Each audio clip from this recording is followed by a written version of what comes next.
Just before I introduce these next two people, I just need to say that the work that you're all doing here in this crowd tonight, by being here and by listening, is very important to them. And so there are a couple of folks who are here tonight from the Crohn's and Colitis Foundation.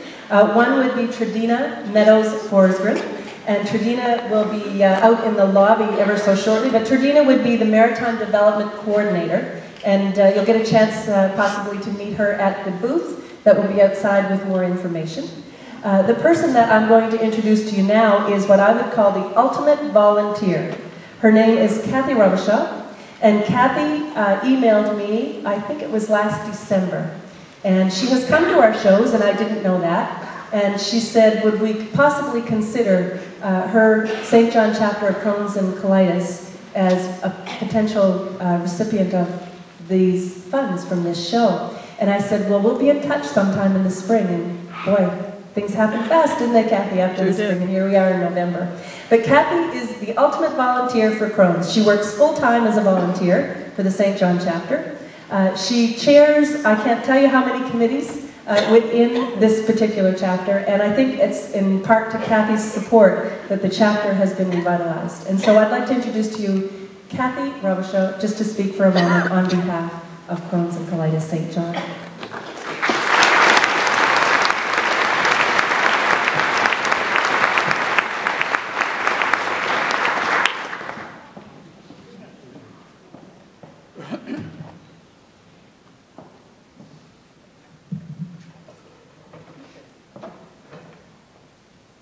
Good evening, ladies and gentlemen. Bonsoir, mesdames et messieurs. A young mother and wife awoke one morning with excruciating abdominal pain. Although she had suffered from chronic Crohn's disease, the doctors never gave it a second thought and suspected the pain was due to her pregnancy. The frightened mother soon found herself heading into emergency surgery due to a perforated bowel, resulting in the removal of 75% of diseased bowel. She woke up in recovery to find an ileostomy, an exterior apparatus that collects bowel waste attached to her abdomen. Trauma from the surgery caused 3 painful labors, all which had to be stopped if the baby were to survive. As her belly grew, the device often fell off, resulting in the most embarrassing of situations. Their child was born premature but healthy. Over time, the mother recovered enough to have her ileostomy reversed, though she continued to journey with attacks or flare-ups, followed by periods of remission.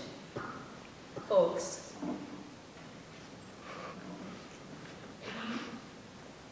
this is my story. I'm just one person with one story.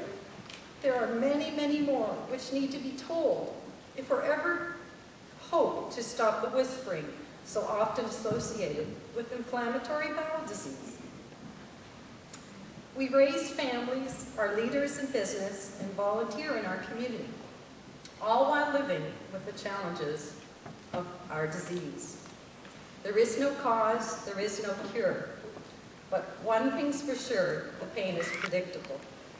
As Canadians, we should be proud of the strides we are making in research, and more needs to be done, and it starts with each one of us.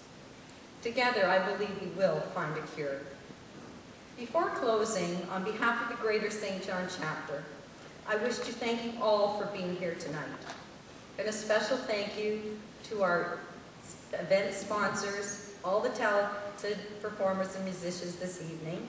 And I must say, what a fine job you all did on the Old Time Religion. Boy, did you hit that right on.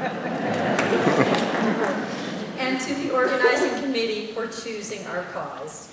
And Tracy, I have a little something special on behalf of the chapter, and Dr. Kevin Glasgow, CEO of Crohn's and Colitis Canada. And this plaque represents all the 200,000 Canadians living with IBD, and we're so grateful for your help. Here's a little presentation.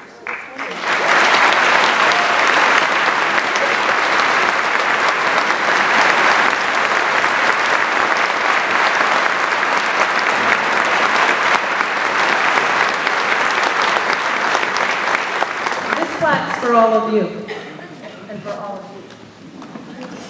Thank you very much.